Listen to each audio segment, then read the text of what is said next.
अच्छा भाई VNC connect करो।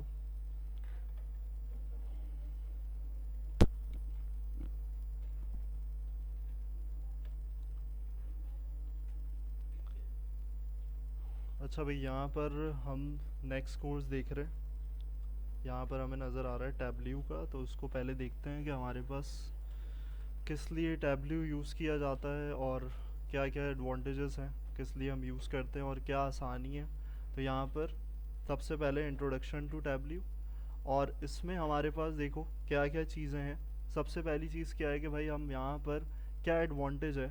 अब ये सिर्फ तुम्हारे पास ऐसे ही यूज़ नहीं होता कि हम यहाँ डेटा प्री प्रोसेसिंग कर रहे हैं तो उसमें वहाँ पर तुम्हारे प्रोजेक्ट में डेटा विजुअलाइजेशन का काम है तो उसमें यूज़ करोगे। ये जनरली दूसरी एक्सपेक्ट्स में, दूसरी फील्ड्स में भी यूज़ किया जाता है। तो यहाँ पर क्या एग्जांपल है कि भाई अगर तुम क्या कर रहे हो, ग्रैंड को वर्कर्स मीटिंग अरेंज करी है तुमने, और किस लिए करी है कि भाई तुम्हें डेटा को डिस्प्ले करना है, सही।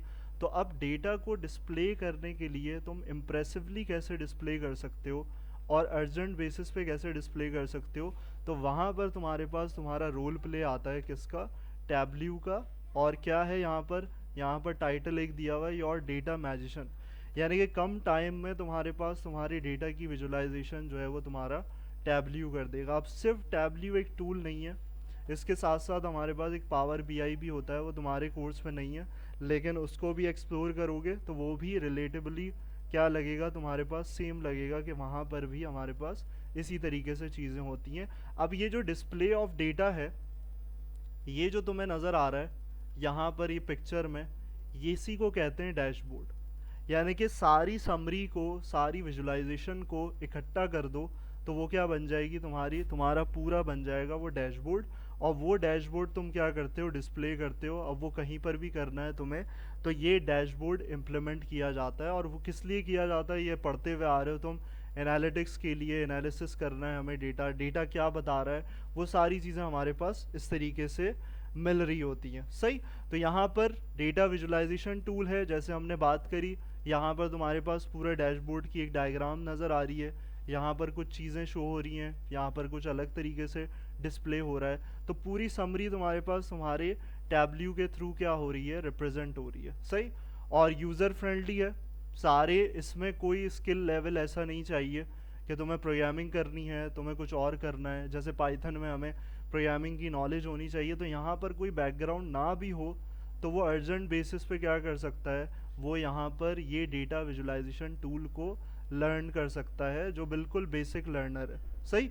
तो यहाँ पर हमारे पास ड्रैग एंड ड्रॉप फैसिलिटी है कि हम फील्ड्स को ड्रैग करें और ड्रॉप कर दें तो हमारे पास विजुअलाइजेशन बन जाती है। अब वो बैकएंड पे खुद ही क्या कर रहा होता है, वो क्वेरीज इंप्लीमेंट कर रहा होता है, जो हम पाइथन में क्या कर रहे होते थे, विजुअलाइजेशन के लिए इम्प्लीमेंट करते थे। या फिर जो आर में हमने देखा था कि हम बार चार्ट बना रहे थे, पाई चार्ट बना रहे थे, तो वही चीज़ें होंगी तुम्हारे पास यहाँ पर, लेकिन ये यहाँ पर कोडिंग करने की ज़रूरत नहीं पड़ रही होगी, सही।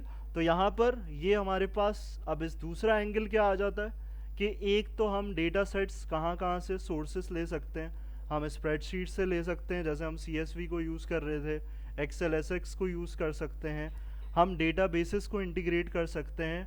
और मेन पार्ट क्या है कि हम यहाँ पर बिग डेटा यानी कि हडूप से भी इंटीग्रेट करवा सकते हैं। उसका सेटअप अलग है तुम्हारे पास टैबल्यू के अंदर कि वो बिग डेटा प्लेटफॉर्म से कैसे कनेक्ट करते हो, सही। तो ये सारी चीज़ें तुम्हारे पास सोर्सेज हैं कि तुम डेटा सोर्सेज इस तरीके से इस्तेमाल कर सकते हो। बाकी तुम्हारे पास सारे ऑप्शंस हैं, वो यहाँ पर देखेंगे कि किस तरीके से हमारे पास टैबल्यू में सारी चीज़ें आती हैं। तो यहाँ पर आकर सबसे पहली चीज़ कि भाई डाउनलोड अगर करना है तुम्हें, तो डाउनलोड के लिए सिंपल ये लिंक है, ये फाइल मैं रख दूंगा सर्वर पे, तो ये लिंक तुम्हारे पास है। और यहाँ टूल में तुम्हारे पास लिखा हुआ है पब्लिक। तो यहाँ पर डिफरेंट हमारे पास क्या है, टैबल्यू प्रोवाइड करता है, टैबल्यू सर्वर है, टैबल्यू पब्लिक है, टैबल्यू डेस्कटॉप है। तो पेड वर्जन डेस्कटॉप अगर बात की जाए तो वो पेड वर्जन है, पब्लिक जो होता है वो क्या है, वो फ्री वर्जन है। तो तुम्हें जो डाउनलोड करना है और जो फ्री इस्तेमाल करना है वो पब्लिक वर्जन डाउनलोड करना है। तो इसलिए लिंक भी यहाँ पर मेंशन जो है वो पब्लिक के लिए, ताकि जो अगर तुम डाउनलोड करना चाह रहे हो तो डायरेक्ट क्या करो, डायरेक्ट इस लिंक को यहाँ पर गूगल पे लाके पेस्ट करो, क्योंकि सर्च करोगे थोड़ा सा कॉम्प्लिकेटेड है कि इधर उधर जाओगे सर्च करने के लिए, तो उसमें टाइम लगेगा ढूंढने में। तो डायरेक्टली क्या कर लिया जाए, डायरेक्टली यहाँ पर एक्सेस कर लिया जाए डाउनलोडेबल प्रोसेस में। और यहाँ पर क्या करना है, तुम्हें डायरेक्टली साइन इन करना है। और साइन इन करने के बाद तुम्हारे पास कुछ इस तरीके से ऑप्शन आएगा कि भाई किस लिए, एज अ स्टूडेंट हो, एज अ रिसर्चर हो, पर्सनल यूज़र हो। तो यहाँ पर सिलेक्ट, जैसे टीचर एजुकेटर मैंने सेलेक्ट किया, और डाउनलोड द ऐप। तो डाउनलोड द ऐप करोगे, और डाउनलोडिंग ऐप में तुम्हारे पास कुछ इस तरीके से ये स्क्रीन आ जाएगी ऐसे। और ब्लॉकेज की वजह से यहाँ पर तुम्हें क्या करना होगा, यहाँ पर सिलेक्ट करना होगा कि भाई विंडोज़ के लिए अपनी टैबल्यू पब्लिक की इंस्टॉलेशन करना चाह रहे हो। तो तुम विंडोज़ सिलेक्ट करोगे, तुम्हारी इंस्टॉलेशन यहाँ पे स्टार्ट हो जाएगी। सही, तो यहाँ पर डाउनलोडिंग स्टार्ट हो जाएगी, इंस्टॉलेशन नहीं। तो यहाँ पर ये हुआ, सिंपल है इंस्टॉल करने का प्रोसेस, उसका सारी चीज़ें सेम है। और यहाँ पर तुम्हारे पास इंस्टॉल्ड तुम्हारे पीसी में किस तरीके से नज़र आएगा, वो ये नज़र आएगा तुम्हारे पास कि यहाँ तुम लिखोगे टैबल्यू, जो कि तुम्हारी उसके स्क्रीन पर भी सामने नज़र आ रहा होगा, टैबल्यू पब्लिक 2024.1। तो इसको तुमने करना है ओपन। और ओपन करने के बाद तुम्हारे पास कुछ इस तरीके से तुम्हारा इंटरफेस नज़र आएगा। और इस इंटरफेस में तुम्हारे पास तुम्हें क्या करना है, यहाँ पर देखो कनेक्ट करना है भाई हमें फ़ाइल से। तो ये डिफरेंट सोर्सेज हैं जहाँ से हम कनेक्ट कर सकते हैं। तो एक्सेल से कर सकते हो, CSV यहाँ पे नज़र नहीं आ रहा है, तो CSV किसको करोगे, यहाँ पर टेक्स्ट फाइल। यानी कि अगर तुम्हारी फाइल CSV है तो उसको टेक्स्ट फाइल सेलेक्ट करनी है, और टेक्स्ट फाइल में विजिबल क्या होगा, तुम्हारी CSV फाइल होगी। तो यहाँ पर देखो, यहाँ पर मेरे पास एक डेटा सेट रखा हुआ है, और वो डेटा सेट किसी मकसद के तहत रखा है कि यहाँ पर देखो तुम्हें डिफरेंट शीट्स नज़र आ रही हैं। एक ऑर्डर्स की है, एक 2016 की, 2015 की, 2017, यानी कि डेटा सेम है, लेकिन क्या है, यहाँ पर अलग अलग ईयर्स के हैं, डिस्ट्रीब्यूशन के साथ रखा हुआ है। और दो शीट्स अलग और भी नज़र आ रही हैं, एक रिटर्न्स की और एक मैनेजर की, जो इससे रिलेटेबल है। सही, तो सबसे पहले मैं एक CSV फाइल को क्या करूँ, सिलेक्ट करके ओपन करके यहाँ पर लोड करूँ। तो यहाँ लोड किया, यहाँ पर तुम्हारे पास देखो कुछ इस तरीके से समरी आ गई तुम्हारे इंटरफेस पे। क्या आ रहा है तुम्हारे पास, यहाँ पे समरी आ रही है कि भाई 21 फील्ड्स हैं, 1993 रॉज हैं। तो यहाँ पर इस तरीके से तुम्हारे पास पता चल रहा है। और यहाँ पर तुम्हारे कॉलम की इंफॉर्मेशन आ रही है कि भाई डेटा टाइप क्या है इसकी, और तुम्हारे पास तुम्हारे फील्ड नेम क्या है, और यहाँ पर फिज़िकल टेबल है, रिमोट फील्ड है, क्या है, ये सब चीज़ें तुम्हें यहाँ पर नज़र आ रही हैं। और यहाँ तुम्हारा पूरा इस तरीके से यहाँ पर सारी डिटेल्स आ रही हैं, जो जो कॉलम्स हैं वो यहाँ पर आ रहे हैं। अब डेटा प्री प्रोसेसिंग पहले ज़रूरी है।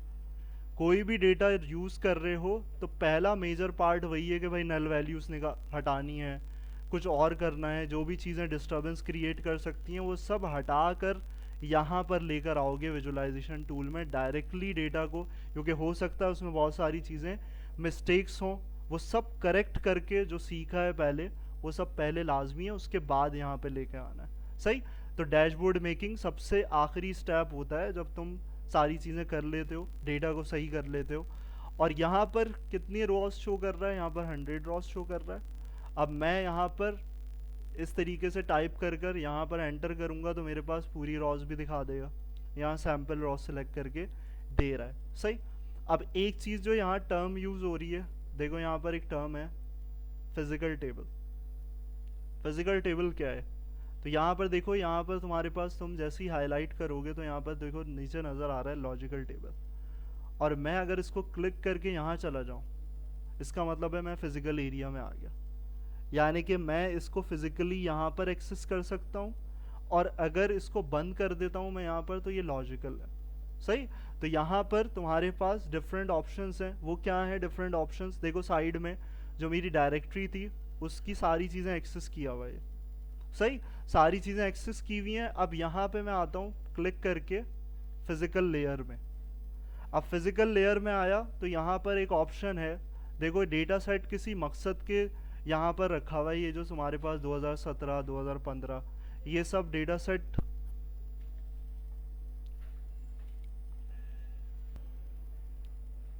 अच्छा भाई, यहाँ पर देखो हमारे पास फिज़िकल लेयर है, और फिज़िकल लेयर में हमारे पास क्या चीज़ होगी, यहाँ पर जो टेबल्स मैंने यहाँ दिखाए थे तुम्हें, तो इसका कुछ रीज़न था यहाँ पर कि तुम्हें 2016 का नज़र आ रहा है। अभी देखो तो रिकॉर्ड देखो क्या है, ये ट्रांजैक्शन अगर देखो तो 2014 की है, यानी कि जिस पे ईयर मेंशन नहीं है वो शीट हमारे पास 2014 की थी।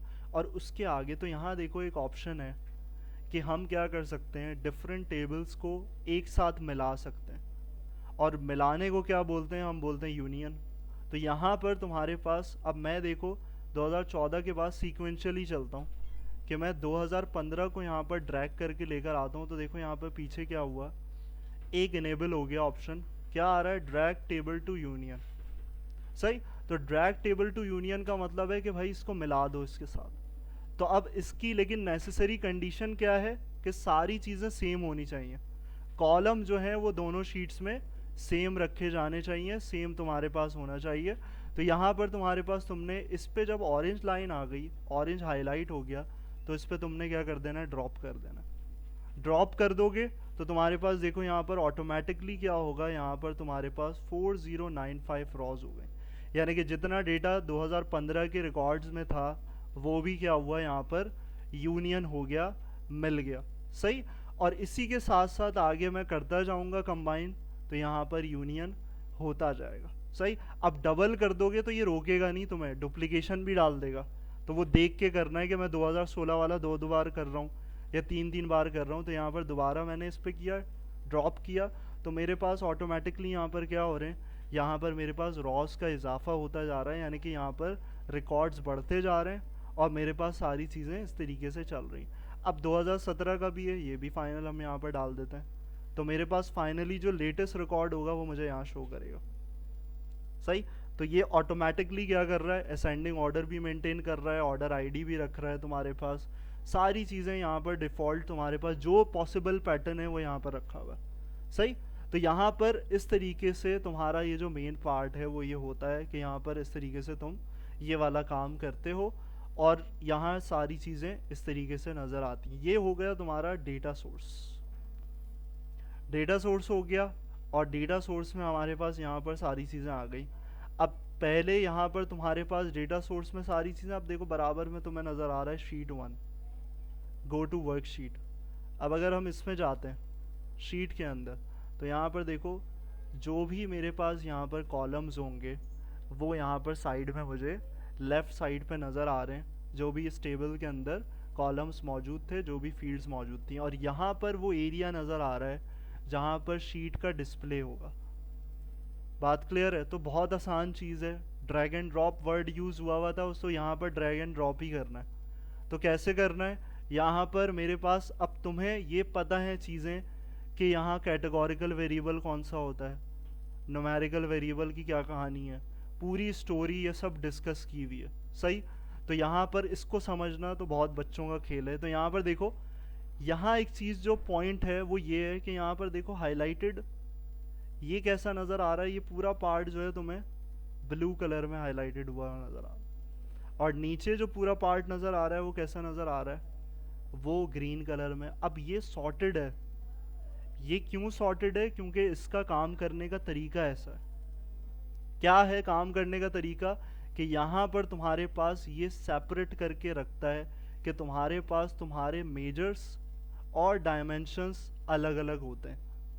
तो मेजर्स जो हैं वो तुम्हारे पास क्या हैं, वो तुम्हारे पास यहाँ पर ये वाले, यानी कि ये जो जितने भी नज़र आ रहे हैं तुम्हें, ये सब तुम्हारे पास क्या हैं, यहाँ पर मेजर्स हैं। और डायमेंशंस क्या हैं, डायमेंशंस तुम्हारे पास ये हैं। यानी कि सिंपल आसान अल्फाज में समझने का तरीका कि भाई जो न्यूमेरिकल कैलकुलेशन पैटर्न है तुम्हारा वो ये आ रहा है मेजर्स में, डिस्काउंट, प्रॉफिट, क्वांटिटी, सब उसने क्या किया हुआ है, सेपरेट किया हुआ है। कॉलम का ये सीक्वेंस नहीं है, तुम्हारे डेटा शीट का ये सीक्वेंस नहीं है, उसने सेपरेट करके यहाँ पे रखा है आइडेंटिफाई करके। लैटिट्यूड वैल्यू है, लॉन्गिट्यूड है, सारी चीज़ें तुम्हारे पास यहाँ आ रही हैं। और डायमेंशंस क्या है, सारी ब्लू में। सिटी है, कैटेगोरिकल है, कंट्री है, कैटेगोरिकल है, कस्टमर नेम्स हैं, कैटेगोरिकल हैं। सही। तो इस तरीके से तुम्हारा पूरा ये पैटर्न इंटरफेस ऐसे आता है। और अब मैं यहाँ पर देखो ये दो चीज़ें नज़र आ रही हैं, यहाँ पर मैं ड्रैग एंड ड्रॉप करूँ, एक कॉलम है और एक रॉज है। तो मैं क्या करूं, मैं रिप्रेजेंटेशन करना चाह रहा हूं अगर सिंपल बार चार्ट की। सही। तो मैं यहाँ पर देखो सिटीज़ को लेता हूं, मैंने क्या किया, सिटीज़ को पकड़ा और इसको यहाँ पर लाकर ड्रैग करके यहाँ पर कॉलम्स में डाल दिया। तो यहाँ पर देखो तुम्हारी शीट में क्या हुआ, यहाँ पर जितने भी सिटीज़ नेम्स हैं उसका स्क्रॉल बार आ गया, लेकिन इसकी भी एक लिमिटेशन है। प्रोडक्ट्स वाले को करोगे तो प्रोडक्ट्स में इसमें एक वार्निंग देगा, क्योंकि प्रोडक्ट्स बहुत ज़्यादा हैं, उनका काउंट जो है वो बहुत लंबा है, बहुत बड़ा है, यानी कि वो डिस्प्ले में नहीं आ सकता और वो समझ में नहीं आएगा। सही। तो यहाँ पर सिटी को डाला। अब रॉ में क्या डालूंगा, देखो रॉ में जाहिर सी बात है एक जब डायमेंशन डाला है तो यहाँ पर तुम आओगे इधर, क्या डालोगे, मेजर। तो मेजर यहाँ पर तुम्हारे पास आएगा कि भाई यहाँ पर कौन सी चीज़ को तुम देखना चाह रहे हो। मैं देखता हूँ कि भाई सिटी के हिसाब से कितनी सेल हुई है, यानी कि ऑर्डर प्लेसमेंट जो हुई है वो सेल कितनी हुई है हमारे पास। तो मैं क्या करूँ, मैं यहाँ पर ड्रैग करके यहाँ डाल दूँ रॉस के अंदर इसको ड्रॉप, तो ऑटोमेटिकली उसने विजुलाइज किया। और विजुलाइजेशन में उसने सिंपल जो पहला स्टैटिक वर्जन दिखाता है वो क्या दिखाता है, बार चार्ट का। बार चार्ट हमें पता है कि कैटेगोरिकल वेरिएबल के लिए यूज़ होता है। सही। तो यहाँ पर इस तरीके से अब मैं इसमें क्या देखना चाह रहा था कि भाई कौन सा है सबसे टॉपेस्ट, यानी किस सिटी में सबसे लार्जेस्ट हमारे पास सेल सबसे ज़्यादा हुई है। तो मैं स्क्रॉल करके जाऊँगा और मैं मुझे सबसे बड़ा बार जो नज़र आएगा वो टॉपेस्ट पूरी शीट में, यहाँ पर सारे छोटे नज़र आ रहे हैं, एक बीच में सेंटर में मुझे नज़र आ रहा है ये न्यूयॉर्क सिटी का। तो यही है वही मेरा आंसर कि भाई सबसे ज़्यादा सेल इस सिटी में हुई है। वो ऑर्डर की शीट से मैंने 2 सेकंड में निकाल लिया। तो ये इस तरीके से तुम्हारी विजुलाइजेशन चल रही होती है। सही। तो यहाँ पर देखो कुछ ऑप्शंस यहाँ पे विजिबल भी हो जाएंगे कि मैं यहाँ पर ये करूँगा पाई चार्ट के लिए, मैप है, यहाँ पर तुम्हारे पास दूसरा ट्री मैप्स का ऑप्शन है। तो ट्री मैप्स को देखो, इसमें और अच्छी विजुलाइजेशन होगी अगर मैं इसको सिलेक्ट करता हूँ, तो उस बार चार्ट के अकॉर्डिंगली मैं ज़्यादा बेहतर तरीके से यहाँ गेट कर पा रहा हूँ, क्योंकि मेरे पास क्या है, एरिया बड़ा होता जा रहा है। जिसकी भी सेल्स मेरे पास ज़्यादा है उसका एरिया मुझे टॉप ऑन द टॉप मुझे नज़र आ रहा है यहाँ पर लेफ़्ट साइड पे प्रॉपरली, न्यूयॉर्क सिटी का यहाँ पर सिलेक्टेड। सही। तो ये इतना आसान है तुम्हारे पास टैब्ल्यू। अच्छा मुझे ये बताओ कि मैंने ये सिलेक्ट किया, तो मैंने एक पाई चार्ट में एक चीज़ डिस्कस करी थी, तो अब ये पाई चार्ट इसके लिए यूज़ होना चाहिए था, बताओ मुझे। इसको एंटायर व्यू कर देते हैं ऐसे।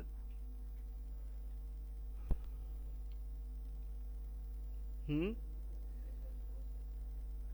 क्यों, रीज़न?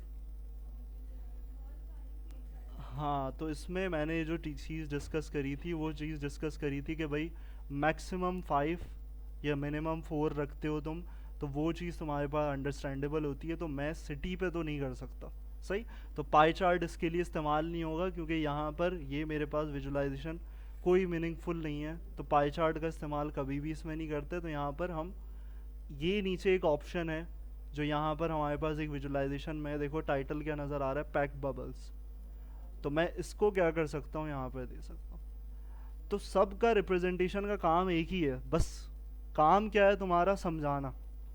सामने वाले को समझ में कैसे आएगा, किस विजुलाइजेशन से बेहतर समझ में आएगा, वो तुम्हारे पास। अब वो तुम्हारे ट्री मैप में भी समझ में आ रहा था और यहाँ पर इस पैक्ड बबल से भी समझ में आ रहा है। 2 मिनट 2 सेकंड 1 सेकंड में नज़र बता रही है कि भाई मेरे पास यहाँ पर किस में मोस्ट सेल हो रही है, कहाँ पर हो रही है।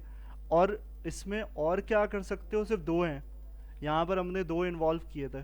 मैं क्या करूँ, मैं यहाँ पर कलर्स अलग लेकर आऊँ। तो वो कलर्स किस तरीके से हो सकते हैं, मैं यहाँ पर देखो एक कॉलम है रीजन, रीजन में हमारे पास होंगे डिफरेंट रीजन्स। तो मैं यहाँ पर देखो कहाँ डालता हूँ इसको लाके, मैं यहाँ नहीं डाल रहा, मैं इसको कहाँ डाल रहा हूँ, कलर के अंदर। तो ये क्या करेगा, रीजन स्पेसिफाइड करेगा अकॉर्डिंग टू द कलर्स। तो तुम्हारा पैक्ड बबल्स जो है वो चेंज हो जाएगा विजुलाइजेशन, यानी कि अब तुम्हें जितने रीजन्स होंगे ना उतने कलर पैटर्न नज़र आ रहे हैं, यानी कि अलग अलग कलर्स में तुम्हें हर जगह नज़र आ रहा है। यानी कि ऑरेंज वाले अलग रीजन के और तुम्हारे पास ग्रीन वाले अलग रीजन के हैं, तो वो हाईलाइटेड तुम्हें नज़र भी आ रहा है। रीजन वेस्ट है, यहाँ पे ईस्ट है, ब्लू पे तुम्हारे पास सेंट्रल है, और इस तरीके से तुम्हारा सारा जो रेड पे साउथ है। तो यही 4 रीजन तुम्हारे पास इस तरीके से ये हो रहे हैं मैंशन। तो यहाँ पर तुम्हारे पास इस तरीके से तुम्हें ये काम पूरा करना होता है। और इसको अगर सिलेक्ट, पूरा मेन पैटर्न आसान सा होता है कि तुम क्या करो, इसको विजुलाइजेशन को सेट करके रखो किस पे, इंटायर व्यू पे। तो वो बेस्ट अपॉर्चुनिटी है कि यहाँ पर तुम इंटायर व्यू पे रखो और ये तुम्हारी विजुलाइजेशन सही होती है। सही, अब यहाँ पर तुम डिफरेंट एक्सपेक्ट्स बनाना चाह रहे हो तो यहाँ पर क्या करो, न्यू शीट यहाँ पर लगाते रहो और तुम्हारे पास क्या होती रहेंगी, डिफरेंट शीट्स इस फाइल में बनती रहेंगी अलग अलग विजुलाइजेशन में। तो मैं एक और बना दूँ यहाँ पर, मैंने बोला रीजन डाला और यहाँ पर मैं इसमें प्रॉफिट डाल देता हूँ रॉस के अंदर। तो एक ये हो गया, मैंने इसको सिलेक्ट कर लिया और इसको सिलेक्ट किया, इंटायर व्यू पे मेरे पास डिस्प्ले आ गया। अब मैं क्या करूँ, मैं यहाँ पर आकर मेरे पास एक और ऑप्शन नज़र आ रहा है, यहाँ पर देखो क्या है, न्यू डैशबोर्ड। तो न्यू डैशबोर्ड में करना क्या है, न्यू डैशबोर्ड में आना है यहाँ पर और मेरे पास जितनी भी शीट्स होंगी वो यहाँ पर नज़र आ रही होंगी, शीट 1, शीट 2, शीट 3। तो इनको एक एक करके क्या कर देना है, यहाँ पर डबल क्लिक किया, एक आ गई शीट, डबल क्लिक किया, दूसरी आ गई शीट। तो वो जो डैशबोर्ड विजुलाइजेशन थी वो बहुत आसान यहाँ पर इस तरीके से, यानी कि जितनी तुमने विजुलाइजेशन बनाई है वो डैशबोर्ड के ऑप्शन में ऐसे ही एज इट इज़ आएगी और तुमने सेलेक्ट करना है और सेलेक्ट करके यहाँ पर तुम्हारे पास वो शीट इस तरीके से डिस्प्ले करेगा तुम्हारे डैशबोर्ड के अंदर। सही, ये डैशबोर्ड नहीं कहलाएगा, ये कहलाएगा तुम्हारा फाइनल डैशबोर्ड। और यहाँ पर इसको फुल कवर एरिया देने के लिए यहाँ तुम साइज में क्या कर दोगे, ऑटोमेटिक, यानी कि अब ये ऑटोमेटिकली क्या होगा, इसमें इन्हेंसमेंट होती रहेगी, जितनी भी शीट्स आएंगी वो अपने हिसाब से अरेंज होती रहेंगी। पहले वो क्या था, एक फिक्स एरिया था। सही, तो ये तुम्हारा पूरा क्या होता रहेगा, जितनी शीट्स आती रहेंगी वो सब तुम्हारे पास यहाँ पर तुम इन्वॉल्व कर सकते हो। मेरे पास शीट 3 ब्लैंक थी तो वो ऐड करूँगा, देखो एरिया के हिसाब से उसने यहाँ कवर कर दिया। सही, तो इस तरीके से अलग अलग तुम्हारे पास विजुलाइजेशन ऐसे हो सकती हैं। सही, तो यहाँ पर इसको इम्प्लीमेंट करो। डेटा सेट में वो रख रहा हूँ।